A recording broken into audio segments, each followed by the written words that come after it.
Hello everyone, this is Priya Jaiswal. Welcome to MG classes. आज हम देखेंगे चैप्टर 9 शहरी क्षेत्र में आजीविका। हम क्लास 6 की एनसीईआरटी जिसमें हम पॉलिटी डिस्कस कर रहे हैं।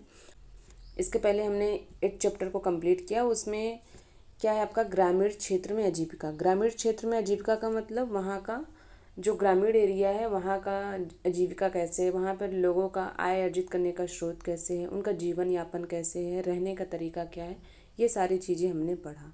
और शहरी क्षेत्र में सेम वही है, गांव में कैसे था और अभी शहर में कैसे है। तो जाहिर सी बात है गांव में थोड़ा सा स्लो होता है। आप सुने ही होंगे कि शहरी जीवन क्या होता है, फास्ट होता है, ये कभी रुकता नहीं है।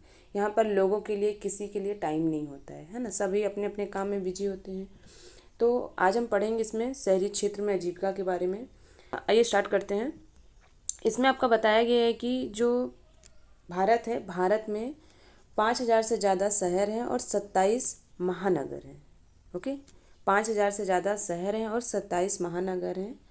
और अगर इसमें बात की जाए आपका, तो चेन्नई, मुंबई, दिल्ली, कोलकाता जैसे प्रत्येक महानगर में 10 लाख से भी ज़्यादा यहाँ पर लोग रहते हैं। ओके, हमने इस पिछले चैप्टर में पढ़ा आपका भारत में जो गांव हैं लगभग 6 लाख हैं। और अब भारत में अगर शहरी क्षेत्र की बात की जाए तो 5,000 से ज़्यादा शहर हैं और 27 महानगर हैं। ये आपको याद होना चाहिए। ओके, आगे देखते हैं इसमें कि शहरों में कई लोग स्वरोजगार हैं और शहरों में कई सारे काम करते हैं लोग। एक काम तो होते नहीं है, शहर में कई सारे काम होते हैं। तो लोग अपने जीवन यापन के लिए कई सारे यहाँ पर काम करते हैं। आप यहाँ चित्र में भी देख सकते हो। देखो यहाँ ऊपर साइड आप देखिए कि यहाँ पर जितने लोग रह रहे हैं यहाँ पर सबका काम क्या है, यहाँ पर यहाँ की लाइफस्टाइल कैसी है शहर की। आगे देखते हैं इसमें कि स्वरोजगार के बारे में हम बात करते हैं कि स्वरोजगार आखिर है क्या। ओके, स्वरोजगार का मतलब क्या हुआ आपका कि जैसे आपका शहरों में कई सारे काम होते हैं तो स्वरोजगार बड़े स्तर पर भी होता है और छोटे स्तर पर भी। जैसे सड़कों पर काम करना, लोग सड़क पर भी काम करते हैं, है ना।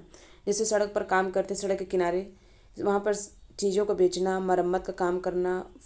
और यहाँ पर फल बेचने वाले हैं, ठेले में सामान बेचने वाले हैं, ऑटो रिक्शा चलाने वाले लोग हैं जो अपना जीवन यापन करते हैं।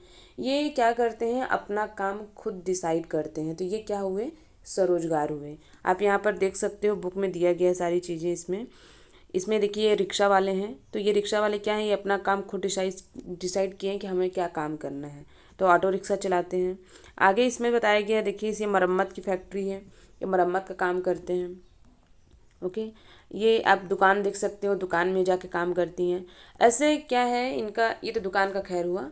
और उसके बाद ऐसे मतलब जो रोड के किनारे काम करते हैं वे क्या है, मतलब जैसे सब्जी बेचना, फल बेचना, ठेले का सामान बेचना, ये जो होते हैं ये सब क्या है, स्वरोजगार होते हैं। ये अपना काम खुद डिसाइड करते हैं कि हमें क्या काम करना है।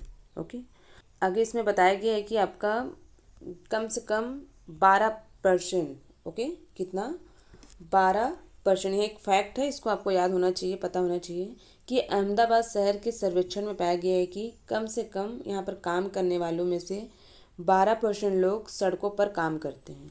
कितना, 12%। इनका कोई फिक्स काम नहीं होता है, जगह फिक्स नहीं होता है। ये जहाँ उनको काम ठीक लगता है तो ये वहाँ पर या फिर जो काम इनको अच्छा लगता है ये काम करते हैं।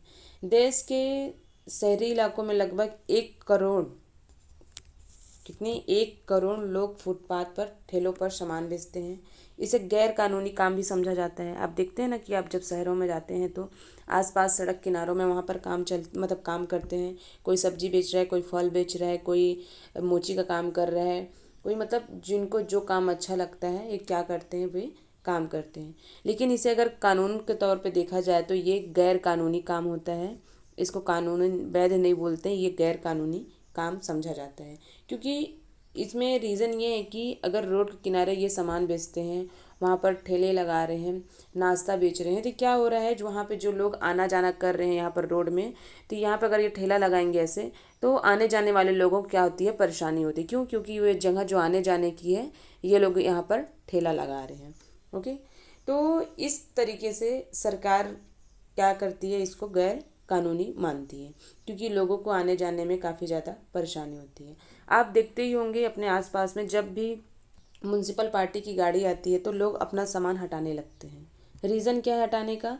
यही है क्योंकि ये गैर कानूनी काम इसको माना जाता है। अगर देखा जाए तो अब सरकार भी इस कानून को बदलने का विचार कर रही है, क्योंकि बहुत बड़ी मात्रा में लोग वहाँ पर काम करते हैं। तो सरकार भी चाहती है कि वो लोग भी काम करें, तो इस चीज़ के लिए सरकार भी विचार कर रही है कि हाँ, कानून बनाया जाए कैसे करके। इसलिए तो कानून में अगर बदलाव होता है तो बदलाव होने से इनका काम क्या हो जाएगा? स्थायी हो जाएगा, तो काफ़ी ज़्यादा अच्छा होगा। आगे देखते हैं हम इसमें लेबर चौक के बारे में। ओके, आपने सुना ही होगा कि लेबर चौक आखिर है क्या? लेबर चौक है, यहाँ पर आप चित्र में देख सकते हो, ये दिहाड़ी मजदूर हैं, यहाँ पर बैठे हैं। तो ये लेबर चौक होता है आपका, जैसे दिहाड़ी पर काम करने वाले मजदूर हैं और मिस्त्री होते हैं। ये हर शहर के आप क्षेत्रों में देख सकते हो, वहाँ पर मिलते हैं। जो काम करने वाले लोग हैं वो क्या करेंगे, मिस्त्री मजदूर, वो यहाँ आकर वेट करते हैं, ऐसे बैठते हैं। ओके, जिनको भी लेबर मिस्त्री की ज़रूरत हो वहाँ जाकर अपना काम बताएंगे, फिर काम के अनुसार पैसा फिर उनको देंगे। ओके, और उन्हें लेकर काम में ले जाते हैं। यानी आपका काम क्या है, कैसे है, क्या काम करते हो, उसके अनुसार इनको पैसा देंगे, इनका क्या काम होगा, तो फिर ले जाते हैं उनको। ये क्या होते हैं? लेबर चौक। आप यहाँ पर देख सकते हो, ये बैठे हैं, मज़दूर हैं, और ये आपके हर शहर के क्षेत्रों में मिलेंगे। हर शहर के क्षेत्रों में ये पाए जाते हैं। ओके, क्योंकि आप देखते हो ना, दिहाड़ी मजदूर हैं, काम करते हैं, इनका जीवन यापन ऐसे होता है। आगे हम समझेंगे इसमें असंगठित और संगठित काम, मतलब अनियमित और नियमित काम। हम अभी क्या पढ़ रहे हैं? असंगठित प्लस क्या है आपका? संगठित। तो अभी हम पढ़ेंगे असंगठित के बारे में, यानी अनियमित। अनियमित क्या है? अनियमित रूप से काम करने वाले जो लोग हैं उनका काम फिक्स नहीं होता है। काम तभी मिलेगा जब मालिक को ज़रूरत होगी। इनका काम क्या है? अनियमित होता है। जैसे आपका देखोगे तो दिल्ली सरकार ने न्यूनतम 13,500 यानी 8 घंटे के मतलब काम मिलना चाहिए। यानी 8 घंटा अगर कोई काम कर रहा है तो उनको कम से कम 13,500 उनको पैसा मिलना चाहिए, ऐसे बोला जाता है। लेकिन अगर वो फिक्स है तो नहीं, तो नहीं, जितने भी, वरना वो 8 घंटे में भी आपको काम में भी आपको 4,000 में निपटा देंगे। भाई 8 घंटे काम करो फिर भी 4,000 में आप जाओ, तो आप कुछ कर नहीं सकते हो। जितने भी घंटे यहाँ पर काम कर सकते हो आप, ये काम कराएंगे। यहाँ पर जॉब पॉसिबल ही नहीं है कि फिक्स हो, तो जॉब भी रह भी सकती है और नहीं भी रह सकती है। ये क्या है आपका? अनियमित संगठन। चीज़ें समझ आई? जैसे आप प्राइवेट कंपनी में काम कर रहे हैं, नॉर्मल जैसे कोई वैसी कंपनी हो काम कर रहे हैं, वहाँ पर क्या होता है, आपको जैसे जितने भी घंटे काम कराएं, फिक्स नहीं होता कि भाई आपका काम 4 घंटे का है, नहीं, आपको चाहे जितने घंटे काम कराएंगे लेकिन आपको कितना देंगे? 8,000 देंगे। यहाँ घंटों का कोई फिक्स नहीं है, चाहे जितना काम कराएं, चाहे जितना देर। और जॉब क्या है आपका? जॉब भी फिक्स नहीं है। क्या होता है, आपको काम में रख भी सकते हैं और नहीं भी रख सकते हैं। ये क्या हुआ आपका? अनियमित। यानी मालिक के अनुसार काम होता है, काम तय घंटे से ज़्यादा होगा और पैसे भी काम से कम देंगे। यानी काम जितना कराते हैं उससे काम कम देते हैं, और जॉब से कभी भी आपको बाहर निकाला जा सकता है। ये होता है आपका असंगठित कार्य, मतलब असंगठित क्षेत्र बोल सकते हो। उसके बाद आपका है संगठित क्षेत्र। जो संगठित क्षेत्र है वहाँ पर क्या होता है, यहाँ हम चीज़ों को समझते हैं। असंगठित को हमने समझा, और आपका भी क्या है? संगठित। संगठित आपका क्या हो गया? यहाँ पर सुविधाएं मिलती हैं संगठित में। यहाँ पर जैसे यहाँ लोग सुरक्षा के साथ काम प्लस कई तरह की सुविधाएं यहाँ पर लोगों को मिलती है। जैसे उनकी तनख्वाह का एक भाग भविष्य निधि में सरकार के पास डालते हैं, ताकि उनको क्या हो, भविष्य में पैसा मिले। तो ये क्या करते हैं, सरकार के खाते में डालते हैं, प्लस बचत पर ब्याज भी मिलता है। तो नौकरी से भी क्या होता है, ये सेवानिवृत्त होने पर भी ये पैसा उनको मिल जाता है। ये क्या होता है आपका? संगठित क्षेत्रों में होता है। और इसमें देखेंगे सेकंड किस तरीके से, देखो इसमें इतवार यानी संडे को भी छुट्टी मिलती है, प्लस जो राष्ट्रीय कुछ त्यौहार है उसमें भी छुट्टी होगी, वार्षिक छुट्टी भी मिलेगी आपको, और इसमें आपको वेतन के साथ भी छुट्टी मिलेगी। मतलब आपको फैसिलिटी इसमें अच्छी खासी होती है, वो असंगठित क्षेत्र जैसे यहाँ पर नहीं होता है। आगे इसमें बताया गया है आपका कि जैसे अगर आप किसी कंपनी में काम करते हैं तो आप जैसे ये कंपनी आपका क्या है? ऑर्गेनाइज्ड हो, तो वहाँ कंपनी एक सीमा तक कर्मचारियों और यहाँ पर क्या करती है, कर्मचारियों और जो परिवारजन है उनके इलाज का भी खर्चा उठाती है, उसका भी जिम्मा लेती है। कौन? कंपनी। तो ये काफ़ी ज़्यादा अच्छा होता है, एक लिमिट तक लेती है लेकिन उठाती तो है ना, उठाती है। और तबीयत खराब होने पर भी छुट्टी भी मिलता है आपको, हर त्यौहार में छुट्टी मिल रहा है, तबीयत खराब होने पर भी मिल रहा है, प्लस आपको जो छुट्टी मिलेगी वेतन के साथ छुट्टी मिलती है, तो बहुत बड़ी बात होती है ना।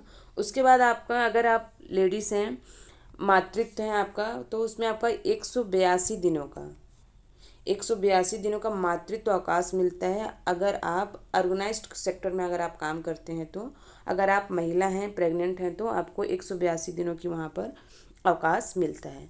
तो ये याद रखना फैक्ट है, और यहाँ पर मिलता है। अगर ऑर्गेनाइज्ड कंपनी है तो वहाँ पर आपको ये सारी चीज़ें, ये सुविधाएं आपको वहाँ पर उपलब्ध कराई जाती हैं।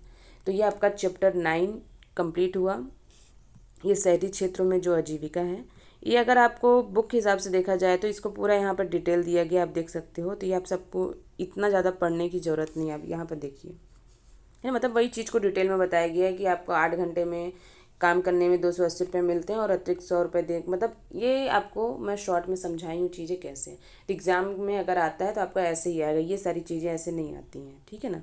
तो ये सारी चीज़ें आपको डिटेल में समझनी है तो आप इसको पढ़ सकते हो। बाकी समझने के लिए इतना पर्याप्त है जितना आपको बताया गया है। जैसे दिहाड़ी मजदूर क्या है, संगठित क्षेत्र क्या है, असंगठित क्षेत्र क्या है। असंगठित क्षेत्र आप में जो भी काम करते हैं वहाँ पर कोई काम फिक्स नहीं होता है, जॉब फिक्स नहीं होता है, आपको कितने भी घंटे काम करा सकते हैं। असंगठित क्षेत्र में फिक्स होता है, आपको फैसिलिटी मिलती है, सारी सुविधाएं मिलती हैं, ऐसा है। प्लस लेबर चौक क्या होता है, ये दिहाड़ी मजदूर पर काम करने वाले मजदूर होते हैं और जो मिस्त्री होते हैं, ये ऐसे है। ओके, उसके बाद आपका स्वरोजगार क्या होता है, इसको हमने पढ़ा। तो ये सारी चीज़ें थी इसमें शहरी क्षेत्रों में। तो आपका चैप्टर 9 कंप्लीट हुआ। जो पॉलिटी हम डिस्कस कर रहे थे क्लास 6 की, एनसीईआरटी की, ये आपका आज ख़त्म हुआ। Okay, thank you.